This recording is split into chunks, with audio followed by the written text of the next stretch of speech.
Hi friends, ఈరోజు egg ఇంకో కొత్త స్టైల్లో చేస్తున్న మసాలా ఎగ్ కర్రీ సూపర్ టేస్టీగా ఉంటుంది.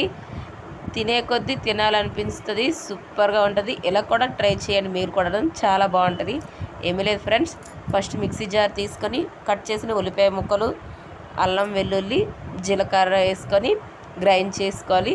గ్రైండ్ చేసిన పేస్ట్ ఏమో ఒక బౌల్లోకి తీసుకొని ఇందులో ఉప్పు, కారం, పసుపు, కొంచెం షుగర్, అలాగే చింతపండు పుల్ల, కొంచెం ఫిష్ మసాలా కూడా వేసుకొని బాగా కలిపేసి కొంచెం పక్కన ఉంచండి.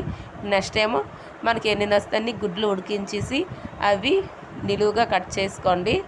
ఇదిగోండి, ఇలా కట్ చేసుకుని గుడ్లలో ఇప్పుడు నెక్స్ట్ స్టవ్ ఆన్ చేసుకొని మళ్ళీ కళాయి పెట్టుకొని ఆవాలు, జీలకర్ర, ఆయిల్ అన్నీ వేసుకోండి.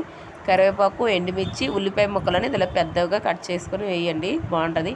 ఇప్పుడు ఈ పోపు తాలింపు అయిపోయింది కదా. ఇప్పుడు ఇందులో ఈ మసాలాలో ఏమో మనం ఎగ్ ముక్క అనేది ఇలా ముంచేసి ఒక్కొక్కటిగా కళాయిలో వేసుకుంటున్నాం చూడండి ఇలాగా.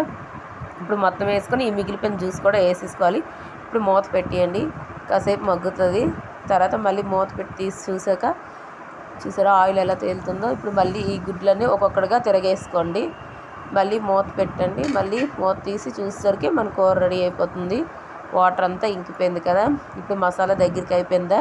ఇప్పుడు టేస్ట్ చేయడమే. Emmy masala egg curry friends, super టేస్టీగా ఉంటుంది. మీరు కూడా తినండి, తినే కొద్దీ తినాలనిపిస్తుంది. పిల్లలు కూడా ఇలా చేసి పెట్టండి, చాలా బాగా ఇష్టపడతారు. Okay friends, bye.